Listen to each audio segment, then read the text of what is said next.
ఒక్క ఛాన్స్ అంటే రాష్ట్రాన్ని బాగు చేస్తారనుకున్నాం, కానీ వాళ్ళ మనసులు వాళ్ళు బాగుపడ్డానికని అర్థమైంది. మత్తుకి మారుపేరుగా విశాఖను చేశారని పెందుర్తి నియోజకవర్గం కూటమి జనసేన అభ్యర్థి పంచకర్ల రమేష్ బాబు మండిపడ్డారు. ప్రచారం నిర్వహిస్తా ఉన్నా.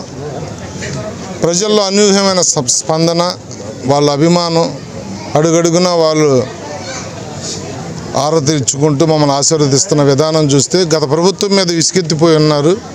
5 సంవత్సరాల అభివృద్ధికి నోచుకోకుండా, ఎవరిని పట్టించుకోకుండా, ఒక్క అవకాశమని వాళ్ళ అధికారంలోకి వచ్చి దాన్ని వాళ్ళు ఎదగటానికి వాడుకున్న విధానం. 5 సంవత్సరాలు కూడా భూదోపిడి, ల్యాండ్ గ్రాఫింగ్లు, విచ్చలవిడిగా హత్యలు, మానభంగాలు, మహిళల అదృశ్యం అవటం, అలాగే గంజాయి జాతీయ సాగులాగా ఎక్కడ దొరికినా పెందుర్తి ఒక ల్యాండ్ మార్క్ అయిపోయింది గంజాయి. 6 గంటల తర్వాత చీకటి పడిన తర్వాత ఎవరన్నా ఆడపిల్లలు బయటికి వెళ్ళాలంటే కొన్ని ఏరియాల్లో భయపడిపోయే పరిస్థితి విశాఖపట్నానికి దాపురించింది. ఏజెన్సీలోంచి తీసుకొచ్చి ఇక్కడ ఏజెంట్లు పెట్టుకుని సిటీని అడ్డాగా చేసి మార్కెట్ చేయటం. దేశంలో ఏ మూల గంజాయి దొరికినా దాని మూలాలు విశాఖపట్నం వైపే చూపించడం అనేది అమానుషం. మొన్న పోర్టులో పట్టుకున్న హెరాయిన్ అది 50,000 కోట్లు దాని వర్త్ అని చెప్పి విన్నా. అంటే ఒక విధంగా కాదు, ఎర్రచందనాన్ని నమ్ముకున్నా, గంజాయి నమ్ముకున్నా, ల్యాండు, శాండు, వైను, మైను అన్ని వనరులను కూడా వీళ్ళు దోచేస్తున్న విధానం ప్రజలు అసహించుకునే విధంగా.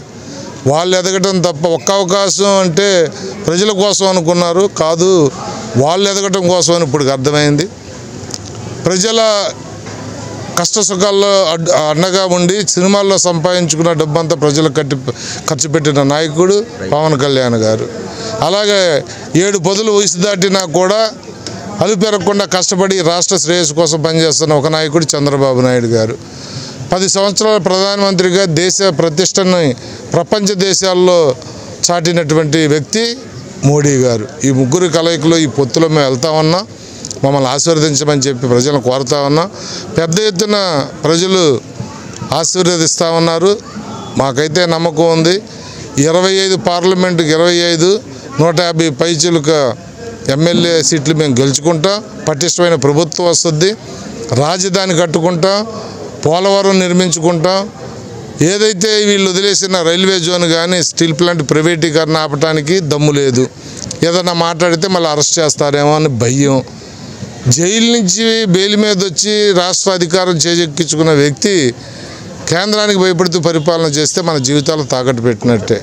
దయచేసి మీ అందరికీ నేను ఒకటే మనవి చేస్తా ఉన్నా మీడియా ద్వారా, ఏ విధంగా ప్రజలకి జవాబుదారీగా లేని ప్రభుత్వం కావాలా, ప్రజల కష్టాల్లో సుఖాల్లో మేము ఉన్నామని చెప్పే ఈ ఎన్డీఏ కూటమి ప్రభుత్వం కావాలో 10 రోజుల్లో మీరు నిర్ణయించుకోండి. మీరు గెలిపించడం అనేది మమ్మల్ని కాదు, ప్రజాస్వామ్యాన్ని గెలిపించినట్టు అని చెప్పి మనవి చేస్తూ మమ్మల్ని దీవించమని చెప్పి కోరుకుంటా ఉన్నాను.